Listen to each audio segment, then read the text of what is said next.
Alright, love. Let's continue with chapter 1 still. And I've got a timer set so I can make sure it's quite long and I won't have to worry about missing. Early the next morning, the tramp came through the town as he did each winter.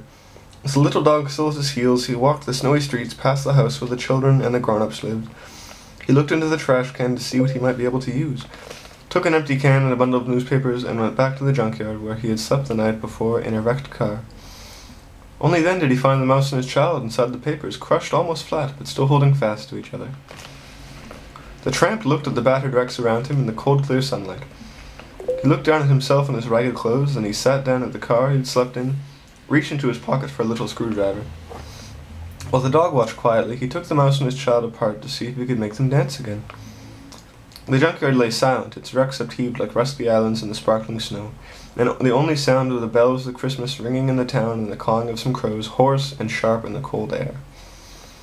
All that day the tramp sat in the junkyard labouring over the broken toy, stopping only to eat some bread and meat that he took from the pocket and shared with the dog. He was able to bend the tin bodies almost back to their original shape, but he had a great deal of trouble with the clockwork motor. When he wound it up, the mechanisms jammed, and in trying to clear it, he broke off some of the little cogs and bars that had made the mouse and father dance in a circle, and swing the child up and down. The tramp removed those parts and put the toy together as well as he could. Their patent leather shoes had been lost in the trash can, their blue velveteen trousers hung wrinkled and awry. Their fur had come unglued in several places, but the mouse and his child were whole again.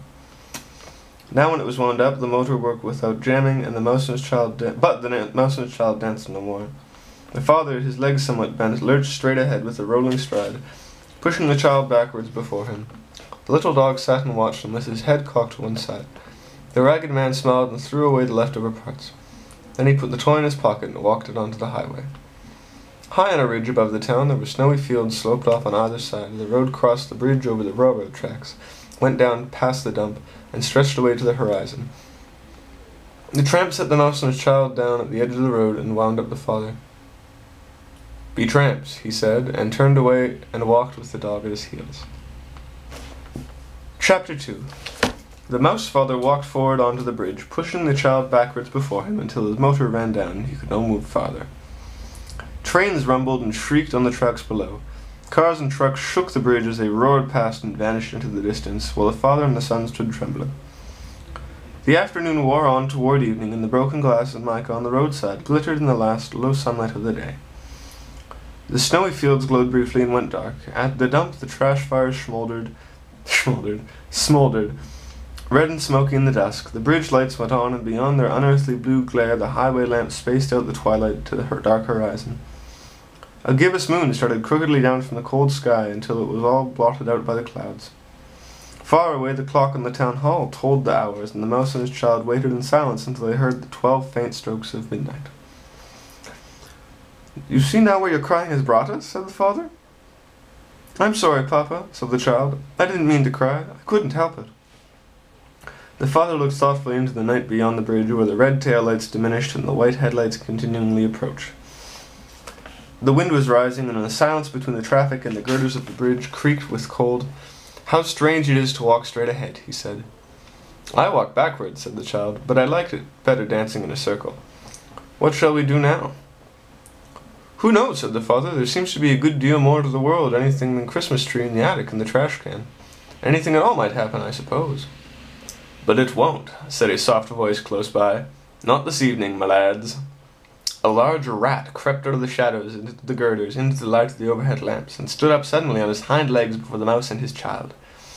He wore a greasy scrap of silk paisley tied with a dirty string in the manner of the dressing gown, and smelled of darkness, of stale and mouldy things, and garbage. He was there all at once, but with a look of tenure, as he had been waiting always just beyond their field of vision. At once let in would never go away.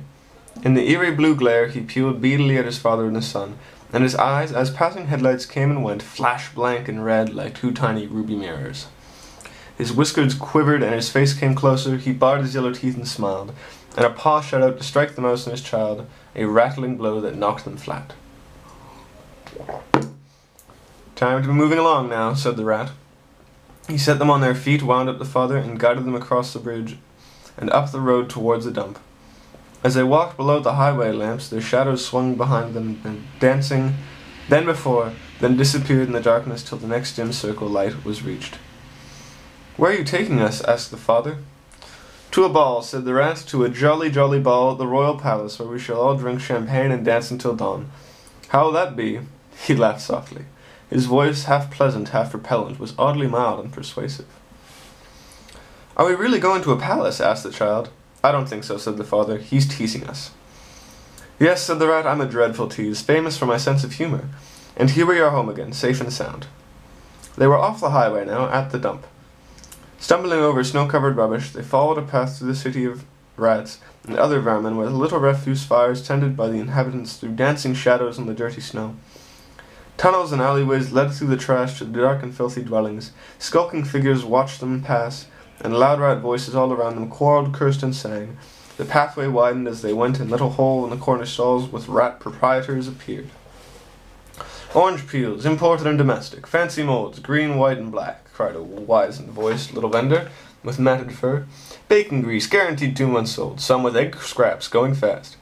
He beckoned to the dressing-gown rat. "How about some caviar, Manny?" he said. "Hard as a rock, not less than 6 feet old." "Very nice." Manny Rat fingered the caviar and handed it back. Haven't you got any of that imported treacle brittle?" he said. "The kind that comes wrapped up in red foil?" "Next trip my buyer makes," said the other. He winked at Manny Rat, then continued on his chant. "Orange peels, bacon grease, scented soaps, library paste." The mouse and his child stumbled on. They heard thin and ragged voices singing. "Who's that passing in the night? Foragers for Manny Rat. We grab first and we hold tight. Foragers for Manny Rat." The voices trailed off wearily in groans and curses. "Come on," snarled someone. "Keep it moving, you." "My spring's gone," came the teeny reply.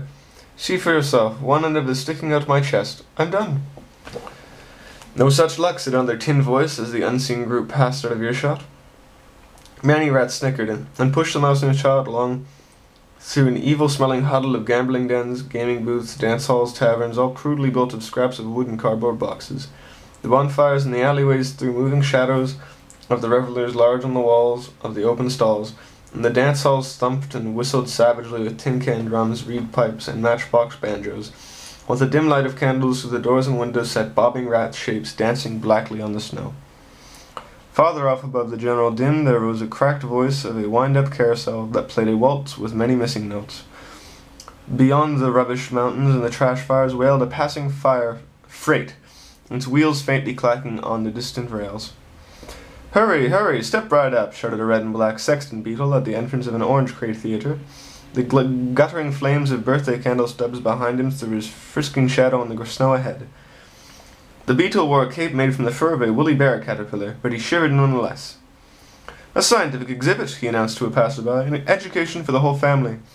He drew aside a ragged curtain to disclose, lit by the fitful candles, a headless pink celluloid hula doll wearing the faded remnants of cellophane grass skirt. The 2 cricket musicians, barely kept from freezing by the nest of dead grass in the glass jar, huddled together, too cold to chirp. "I don't like this place, Papa," whimpered the mouse child. "Hush," said the father. "Crying won't help." "Observe the curious motion as she sways this way and that," urged the beetle. He wound the key in the headless doll's back, and she jiggled listlessly while the candle flames sank in the wind. "Let's go, boys," he said, and kicked the cricket jar. The crickets chirped once more and lapsed into silence. The beetle let the curtain fall. "There's more inside," he yelled. "Step up and see the show." "How much have you taken this evening?" asked Manny Rat. "Very slow tonight," said the sexton beetle. He showed the small end of a salami and a dead sparrow half buried in the stove. "We haven't been burying anything on the sly, have we?" said Manny Rat, taking the salami. "Make sure Manny always gets his cut." "It's been a slow winter," said the beetle. "I'm doing the best I can. Honest." Manny Rat rounded up the father mouse, and they left midway and started on the slope, and where the father and the child fell many times. "Almost there, chaps," he said. "Then you can rest your clockwork for a bit before you resume your duties." "Alright, Christy, we'll continue this story tomorrow. I love you dearly. Sleep well, keep calm, find a llama, carry on. And I'll talk to you very soon, and I'll be home even sooner. I love you, Christy. Good night.